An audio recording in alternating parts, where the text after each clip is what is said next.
kita semua. Jumpa lagi dengan Dianka di saat ini.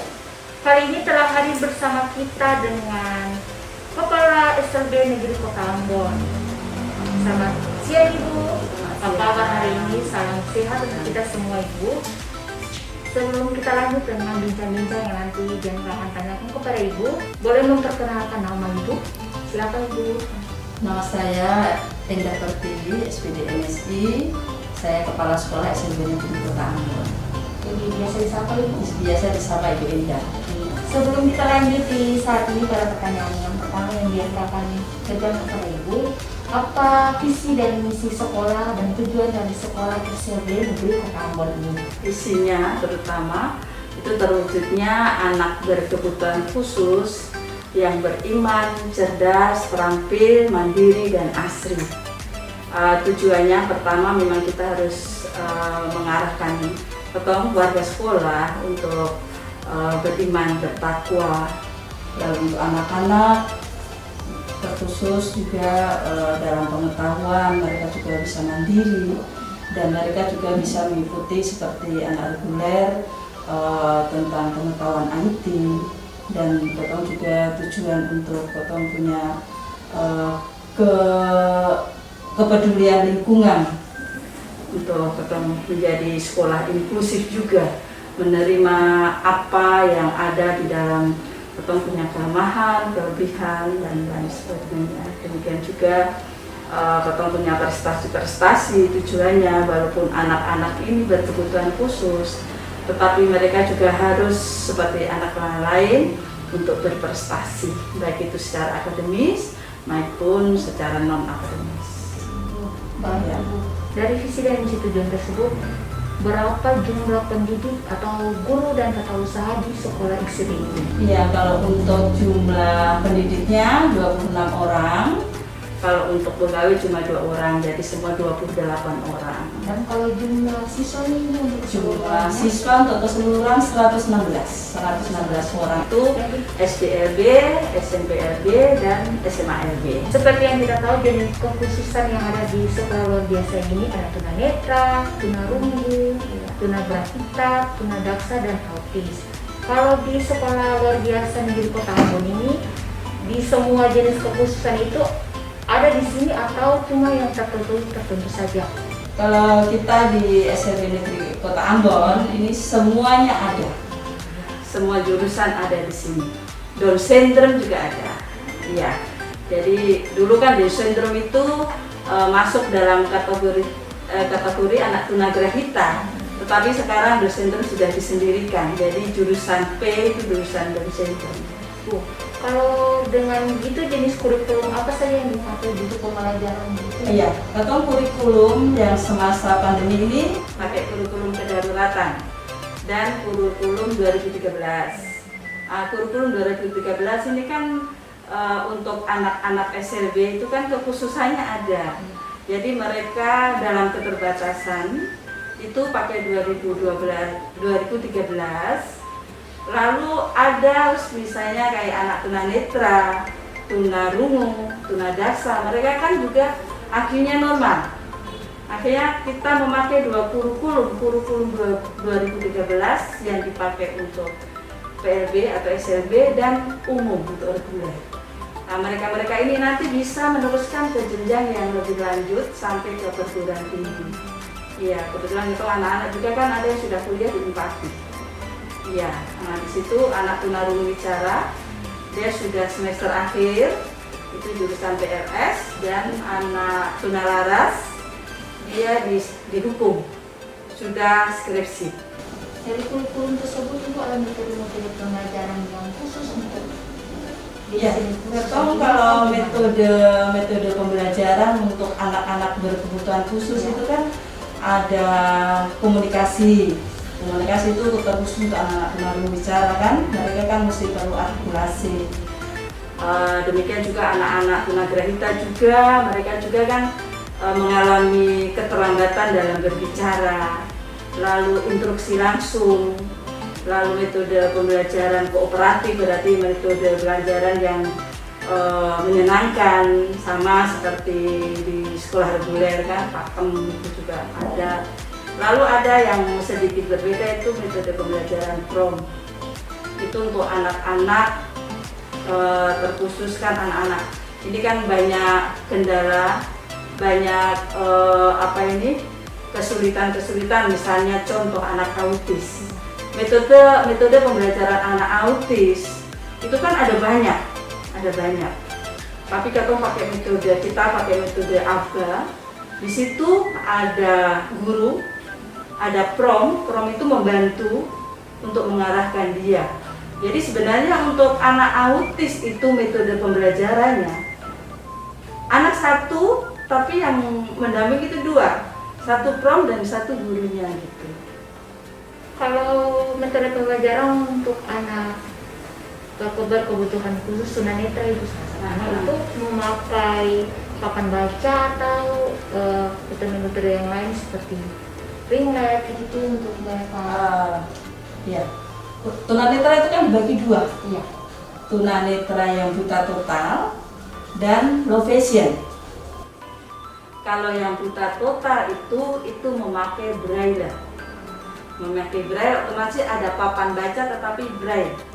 Itu khusus, itu memang diajarkan untuk anak tunanetra yang buta total. Tetapi kalau untuk anak low vision, mereka kan masih ada penglihatan, masih ada sisa penglihatan. Tidak boleh dipaksakan untuk memakai huruf braille, tapi memakai huruf awas, tapi yang tulisan besar. Jadi huruf awas itu huruf biasa, tetapi cetakannya besar. Itu. Jadi kebanyakan anak-anak low vision ini mereka kan membaca tuh dekat sekali. Nah itu dia pakai tulisan tapi tulisan awas. Kalau istilah kita kalau untuk tunanetra itu tulisan awas sama saja tulisan seperti abjad biasa tapi besar. Kadang-kadang pakai kaca pembesar, ya itu dibantu. Dari metode pembelajaran yang tadi Ibu sudah jelaskan, itu pemanfaatannya dalam TIK digunakan atau gimana? Itu memang kalau untuk tunanetra itu kan ada yang laptop itu sudah di setel. Itu sudah setel untuk anak-anak tunanetra, berarti kan ada suaranya gitu. Itu sudah memang pas digunakan. Untuk TIK semua digunakan, baik itu tunanetra, tunarungu, tunagrahita, semua mempergunakan itu. Karena kan ya masa pandemi sekarang ini kan pasti kan pembelajaran jarak jauh melalui daring, tapi kita ada kolaborasi yang memang tidak bisa sama sekali kita tetap pakai luring.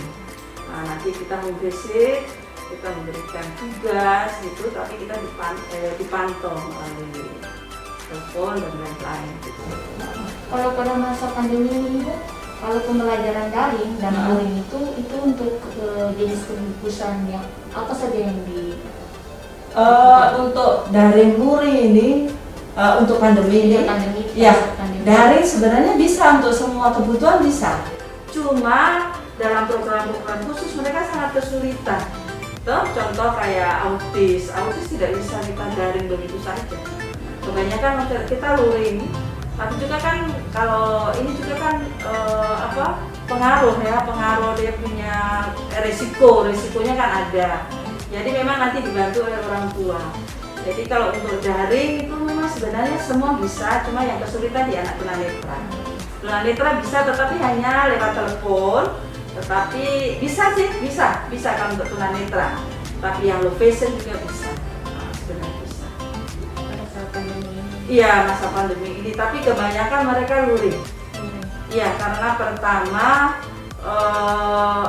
tidak ada fasilitas HP, dan kedua mungkin karena ini anak-anak berkebutuhan khusus, banyak orang tua yang kurang sadar, jujur.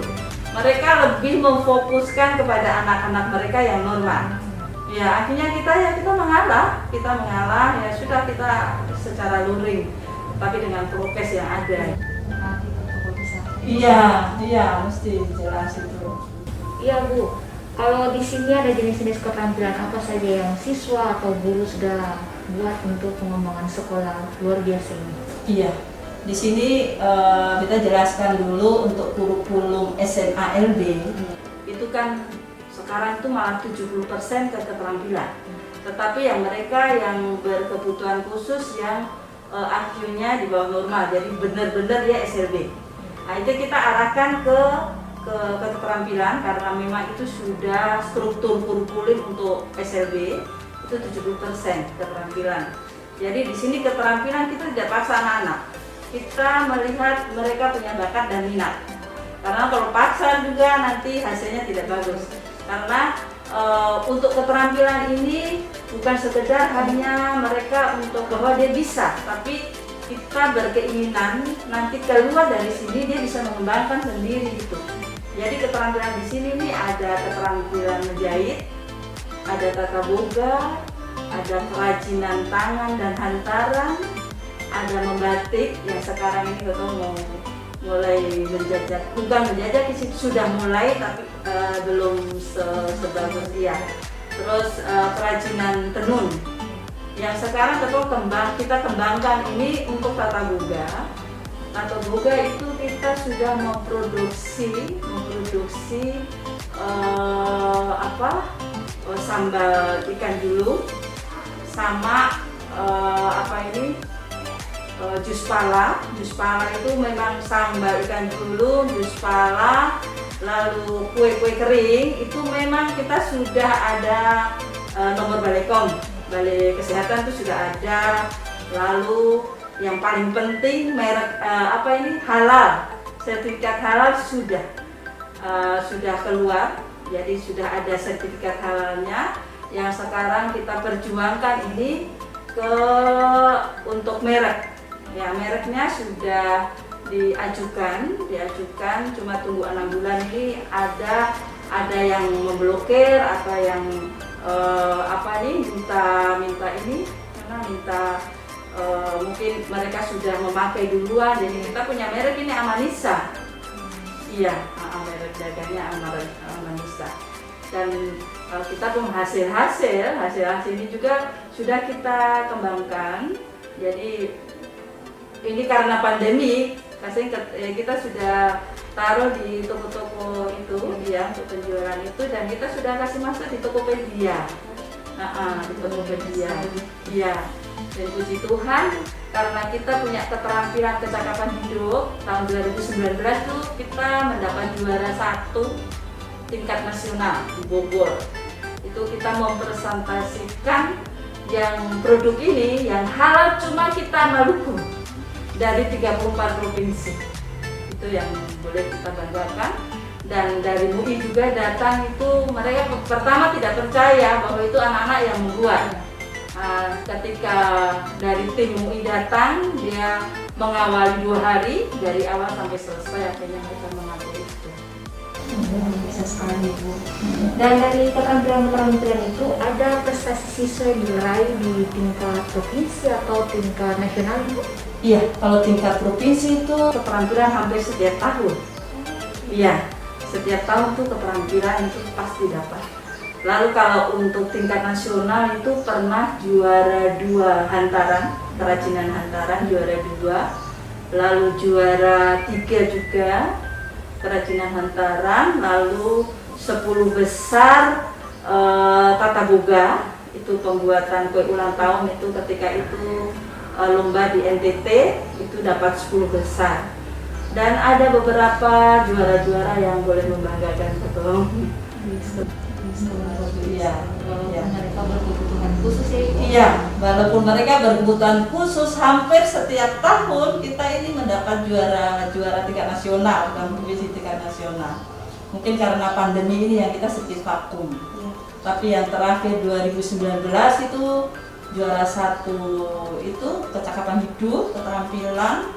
Lalu anak juga juara 2 hantaran. Lalu kita juga terpilih di tingkat nasional menjadi 10 besar untuk program UKS dan lingkungan hidup. Itu kita sebut itu ABK Berseri. Ya, ABK Berseri itu mencakup kita punya tanaman apotek hidup, UKS, lingkungan. Itu kita dapat 10 besar dan kita dipanggil untuk mempresentasikan waktu itu di Bogor, dan puji Tuhan dapat peringkat. Ya, luar biasa. Ada peraturan presiden yang mengesahkan 9 peraturan tentang penyandang disabilitas sejak tahun 2019 hingga tahun 2020. Ada satu peraturan yang mengatakan bahwa tentang akomodasi yang layak bagi peserta didik penyandang disabilitas. Apakah dari sekolah luar biasa negeri Kota Ambon ini, lulusan-lulusan yang terakomodir dari sekolah luar biasa ini sudah di dunia kerja, sudah ada di dalam dunia kerja atau belum? Puji Tuhan kita anak-anak yang lulusan SMA LB 75% itu kerja. Ada satu dia clearing service di RSJ. Kalau sekarang tuh rumah sakit daerah ya, RSUD daerah. RSUD. Ya, RSUD. Dia di clearing service di situ. Ada yang di mana ini clearing service juga di ACC. Ada yang wirausaha sendiri. Itu ada yang supir, ada yang buka salon sendiri, ada, dan yang lain kuliah begitu. Tapi ada yang buka bengkel. Nah, buka bengkel ada salah satu tunadaksa, dia tidak bisa jalan sih. Dia sudah lulus, lalu kebetulan ada dari tenaga kerja dari Makassar, dia datang untuk diberikan pelatihan, lalu dibawa ke sana. Dan syukur dia sudah bisa buka bengkel. Memang waktu kemarin-kemarin itu dari Alfa Medi, mereka kan memenuhi undang-undang yang sudah peraturan ya, presiden itu untuk merekrut ya. Kalau tidak salah, kalau untuk dari luar kan 2% tuh. Itu memang sudah datang MUU identitas sekolah, dan karena pandemi memang mereka belum merekrut, tapi mereka sudah menginventarisasi. Iya, siswa yang lulusan terus yang bisa bekerja. Karena ada siswa contoh yang Down syndrome, tunagrahita yang berat kan tidak mungkin. Mereka itu kita punya tujuan, asumsi yang penting mereka bisa mandiri. Mereka bisa mandiri, tidak ketergantungan kepada orang tua. Mandiri ini kan banyak. Ya, mandiri ini kan misalnya untuk bina diri sendiri itu juga sudah keberhasilan bagi mereka sebenarnya. Baik Ibu, tadi Ibu sudah menjelaskan bagaimana prestasi siswa yang ada di sekolah luar biasa ini. Tadi kelupaan Ibu satu Ibu, kalau Ibu bisa jelaskan tunaganda itu seperti apa? Tunaganda itu kelebihan lebih dari satu kebutuhannya. Misalnya mereka penyandang tunagrahita, dia juga autis, atau tunanetra, dia juga tunagrahita. Jadi lebih dari satu ketunaan. Kalau di sekolah luar biasa ini ada yang tunaganda ada di sini, ada beberapa orang itu tunadaksa dengan tunagrahita. Ada yang tunanetra, low vision dengan tunagrahita. Jadi lebih dari satu ketunaan. Ya. Proses pembelajarannya tetap seperti biasa. Iya, sesuai dengan mereka punya kebutuhan, ya, kebutuhan khusus. Jadi sesuai dengan mereka punya disabilitas apa. Jadi kalau misalnya dia tunanetra dengan tunagrahita, otomatis contoh juga harus metode pembelajarannya harus mencakup dua itu. Apa yang didahulukan? Itu ada guru khusus apa? Tidak. Kita ini kan guru PLB ini sangat terbatas. Ya, guru PLB ini sangat terbatas, dan di sini ada 10 guru biasa. Itu guru umum ya, guru mata pelajaran itu penyetaraan di Makassar 1 tahun itu ada 10 orang sudah ada. Kalau untuk lulusan PLB sendiri itu di sini ada 6 orang. Ada 6 orang, saya sendiri, ada tunanetra, jurusan tunanetra, ada jurusan tunarungu bicara, ada jurusan autis, lalu ada tunagrahita ada. Jadi memang tidak harusnya semua lulusan PLB harusnya. Tetapi kita di Maluku ini kan tidak ada jurusan PLB di Impati. Jadi perkutan kemarin yang 2021 itu semua dari Makassar 4 orang. 3 orang dari Makassar, 1 orang dari Jawa. Jadi tadi kita sudah membincang-bincang tentang sekolah luar biasa ini, Bu, memang sangat luar biasa. Jadi memang guru-gurunya ada yang memang bukan lulusan PLB tapi harus menyesuaikan untuk Iya. pembelajaran anak-anak yang ada di sini, siswa terkhususnya. Ada tadi sudah sempat bincang-bincang dengan guru lagi, Iya. guru tunanetra. Iya. Dia memang beliau lulusan PLB. PLB, iya PLB jurusan tunanetra. Jurusan tunanetra sangat luar biasa, jadi bisa mengajarkan itu baca dengan ringlet, tulis dengan baca Digret. tulis. Digret. Oh, digret. Iya. Maaf Ibu. Ah, Jadi bisa memang sungguh luar biasa untuk belajar anak-anak yang berkebutuhan khusus ini. mereka ada program khusus. Ada program khusus juga. Iya, program-program Seperti- khusus. Jadi untuk program khusus itu anak tunanetra itu ada orientasi mobilitas. Jadi mereka diajar bagaimana mereka mengenal lingkungan sekitar. Tadi mungkin bisa lihat lane direction, tempat berjalan khusus. Itu ada tanda kalau lurus itu jalan. Ada titik-titik, ada mungkin belok, ada halangan di situ. Demikian juga diajar dengan tongkat putih. Tongkat putih bagaimana dia mempergunakan tongkat putih untuk memperkenalkan lingkungannya gitu. Lalu kalau untuk tunarungu wicara itu bina persepsi komunikasi bunyi dan irama. Nah itu untuk melatih anak merespon bunyi-bunyian di sekitar. Nah, di situ kita sebenarnya dalam memberikan pembelajaran program khusus untuk anak tunarungu wicara itu harus ada ruangan khusus. Di situ ruangan itu kedap suara. Tapi memang di sini belum ada. Mudah-mudahan besok-besok sudah ada pengadaan itu untuk ruangan sarana itu. Lalu untuk tunagrahita itu juga ada program khusus. Program khususnya ini bina diri. Jadi di situ anak-anak dilatih untuk merawat diri sendiri, untuk melatih diri sendiri, misalnya sikat gigi, mandi, pakai pakaian, pakai sepatu, itu masuk dalam kita punya pembelajaran di program khusus dan diajari di sekolah. Bagaimana buka sepatu, bagaimana pakai kaos kaki, bagaimana dia menyisir rambut, bagaimana dia mandi, begitu. Bagaimana dia menolong diri sendiri dalam makan dan lain sebagainya, itu untuk tunagrahita.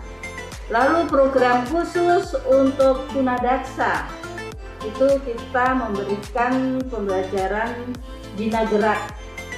Jadi bina gerak mungkin bisa lihat di sepanjang itu ada pegangan tuh, ya di situ dilatih, lalu dilatih untuk motoriknya. Kalau tangannya lemas dilatih dengan misalnya bola-bola gitu supaya tangannya bisa lemas, bisa bergerak, atau mungkin dalam beberapa hal. Lalu untuk autis, nah autis ini banyak program khususnya. Jadi ada terapi okupasi, terapi bermain, terapi bicara, terapi lingkungan. Karena anak autis ini anak-anak yang berperilaku di dunianya sendiri. Jadi ini penyimpangan perilaku. Dia tidak bisa berkomunikasi, tidak bisa bersosialisasi. Sebenarnya dia tidak tuli, tidak bisu, tetapi dia tidak bisa mempergunakan apa yang ada di dalam dia. Jadi dia memang di dunianya sendiri. Makanya perlu banyak terapi dan pakai pembelajaran juga pakai metode ABA. Jadi metode bermain. Anak-anak ini kan tidak tahu, dia tidak bisa bersosialisasi untuk anak autis. Jangankan itu, kontak mata pun bisa sampai 1 tahun baru dia bisa kontak mata. Itu anak autis terapinya sangat banyak, terapi untuk anak autis. Mungkin program-program khusus ini biasanya itu guru-guru dari PLB atau guru-guru yang memang lebih banyak diajarkan untuk siswa. Jadi di sini di SD itu kan semua guru kelas. Untuk kurikulum SLB itu dari SDLB sampai SMA-LB itu guru kelas. Nah, di dalam pembelajaran itu otomatis kan pakai tematik. Nah, pembelajaran tematik, metode tematik. Di situ semua pembelajaran mencakup di situ. Lalu untuk program khusus seharusnya memang harus jurusan PLB ya. Tetapi memang guru-guru reguler sudah dilatih dan sudah dimagangkan, yang beta bilang tadi itu sudah penyetaraan di Makassar. Jadi mereka memang harus belajar banyak, tapi mereka bisa untuk program-program yang ada. Tetapi misalnya kayak orientasi mobilitas, lalu BKPBI, artikulasi, untuk penulisan braille memang dari jurusan yang ada, yang lain memang masih belajar.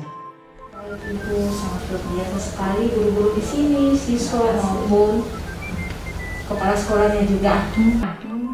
Ya sahabat cerdas semua, tadi Jenko sudah bincang-bincang banyak dengan Ibu Kepala Sekolah Ibu Enda Pratiwi SPD MSI. Dan Ibu Enda juga sudah menjelaskan banyak sekali tentang siswa dan guru yang ada di sekolah luar biasa ini. Dan memang sangat luar biasa sekali guru-gurunya dan siswanya juga.